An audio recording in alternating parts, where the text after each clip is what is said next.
Good morning student. आज हम आपको संस्कृत का 6 अध्याय पढ़ाने जा रहे हैं। सी.वी. रमन। वर्तते चेन्नई नगरे एका लघु ग्राम तिरुचिरापल्ली।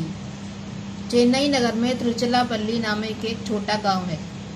तत्रैव चंद्रशेखरा अय्यरा तस्य भार्या पार्वती च निवसता।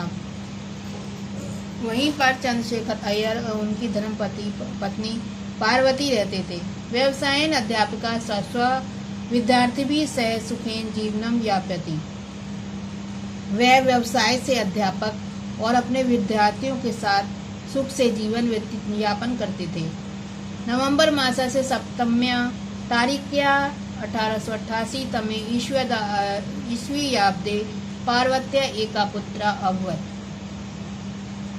यस्य अभिधानम रामन इति कृतम्। नवंबर महीने की 7 तारीख को 1988 ईस्वी में पार्वती को एक पुत्र हुआ जिसका नाम रामन रखा गया। अति मेधावान रामन बाल्यादेव अध्यापकना प्रिय छात्रा आसीत्। अति तीव्र बुद्धि रामन बचपन से ही अध्यापकों के प्रिय छात्र थे। बहुधा एकस्मिन् वर्षे 2 कक्षे संपठ्य सा 12 वर्षीय ये मैट्रिक परीक्षा उत्तीर्णवान। बहुत बार एक ही वर्ष में 2 कक्षाओं को पढ़कर उन्होंने 12वें वर्ष में ही मैट्रिक परीक्षा पास कर ली थी। तदा तेन लब्ध प्रतिष्ठे प्रेसिडेंट से महाविद्यालय प्रवेशम नीतम। तब उन्होंने प्रतिष्ठा प्राप्त प्रेसिडेंस महाविद्यालय में प्रवेश पाया। वयसा कनिष्ठा अपि सा पूर्णता आत्मविश्वास युक्ता आसीत्। आयु से छोटे होते हुए भी आत्मविश्वास से परिपूर्ण थे। गंभीरतया अध्ययनं कुर्वन् सा 16 वर्षे BA उपाधिं 18 वर्षे च MA उपाधिं च प्राप्तवान्। सा संपूर्ण मद्रास राज्ये प्रथम आगतवान्। उन्होंने 16 वर्ष में BA की उपाधि और 18वें वर्ष में MA की उपाधि प्राप्त की। संपूर्ण मद्रास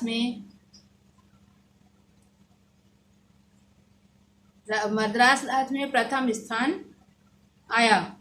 विद्यार्थी का कालात एवं रामन भौतिक के विषय अति जिज्ञासा थी। विद्यार्थी काल से ही रामन को भौतिक विषय में बहुत जिज्ञासा थी। वीणा कथम नादम उत्पादयति। वीणा किस प्रकार ध्वनि पैदा करती है। संगीत कथम निष्पद्यते। संगीत कैसे संपन्न होता है। इत्यादि विचारयन्ति तस्य प्रवृत्ति सदा अन्वेषणात्मिकी आसीत्। इस प्रकार सोचने की उनकी प्रवृत्ति सदा खोज करने वाली थी। स्नातकोत्तरे पठन सा इंग्लैंड देशस्य 2 विज्ञान पत्रिका कृते लेखो लिखत येन जगता विज्ञानता चकिता अभवन्। स्नातकोत्तर में पढ़ते हुए उन्होंने इंग्लैंड देश की 2 विज्ञान पत्रिकाओं के लिए 2 लेख लिखे जिससे संसार के वैज्ञानिक चकित हो गए। स्नातकोत्तरान् उपरांत रामन भारतीय प्रशासनिक सेवाया गन्तुम् इच्छति। तस्मिन् काले स्नातकोत्तर की परीक्षा के उपरांत भारतीय प्रशासनिक सेवा में जाना चाहते थे। तस्मिन् काले इयं परीक्षाम् इंग्लैंड देशे भवति स्म। उस समय यह परीक्षा इंग्लैंड देश में होती थी। रामन कहते धनाभावा इदं संभव नासीत्। रामन के लिए धन की कमी के कारण यह संभव नहीं था। अतः स भारतीय वित्तीय सेवा परीक्षाम् उत्तीर्णवान्। विभागीय सेवायां च वर्मा देशस्य राजधान्यां रंगून नगरं प्रेषिता। इसलिए उन्होंने भारतीय वित्तीय सेवा परीक्षा उत्तीर्ण की और विभाग की सेवा में बर्मा देश की राजधानी रंगून नगर भेज दिए। गमनात् पूर्व तस्य विवाह लोक सुंदरी नामना योग कन्या से अभवत् हुआ। जाने से पूर्व उनका विवाह लोक सुंदरी नाम की योग्य कन्या के साथ हुआ। सा अनुरूपा भार्या जीवनम पत्यु कृते अवलंबनस्य प्रोत्साहनस्य च स्रोता अभवत्। वे अनुकूल पत्नी जीवन पर्यंत पति के लिए सहारे और प्रोत्साहन की स्रोत हुई। 1917 में ईस्वी याब्दे सा वरिष्ठा सुविधापूर्ण स्वकार्य जीविका परित्यज्य कलकत्ता विश्वविद्यालय भौतिकी विषय से प्रवक्ता अवध। 1917 ईस्वी में वरिष्ठ सुविधायुक्त सरकारी नौकरी को छोड़कर कलकत्ता विश्वविद्यालय में भौतिक विषय के प्रवक्ता हो गए। 1921 तमे वर्षे ग्रीष्मे सा विज्ञान सभाया भागम नेतुम समुद्र मार्गेण इंग्लैंड देशम अगच्छत्। 1921 वर्ष में गर्मी के मौसम में विज्ञान सभा में भाग लेने के लिए समुद्र के रास्ते से इंग्लैंड देश गए।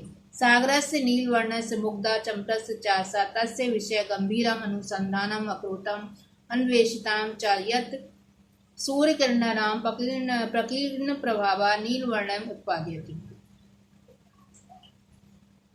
समुद्र के नीले रंग से मोहित और चमत्कृत होकर उन्होंने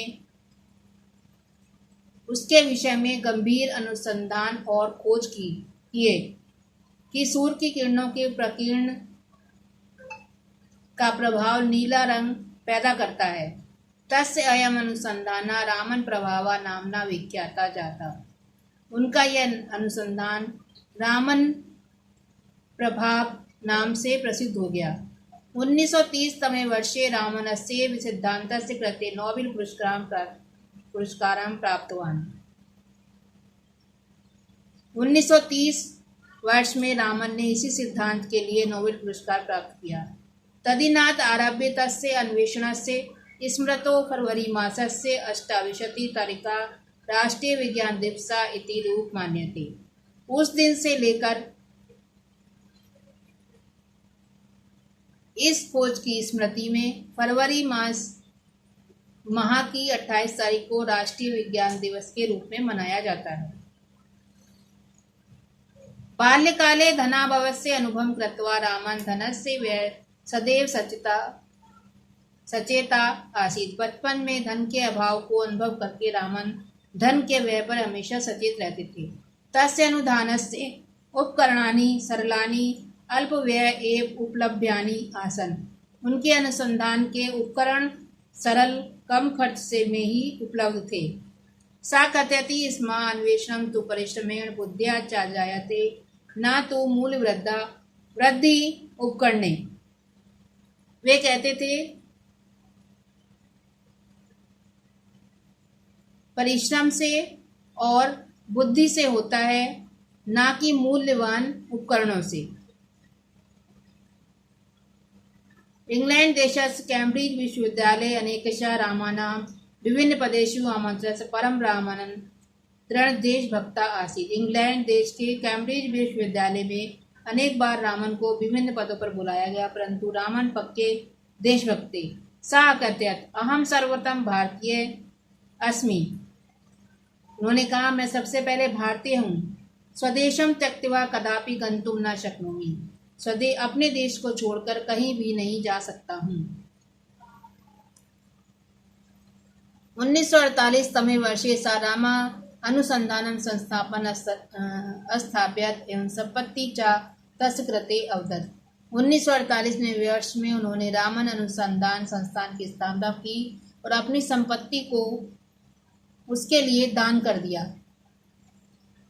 विज्ञान विषय तस्य योगदानम भारत सर्वकारात् भारत रत्नम अलंकरणेन अलंकृतवान्।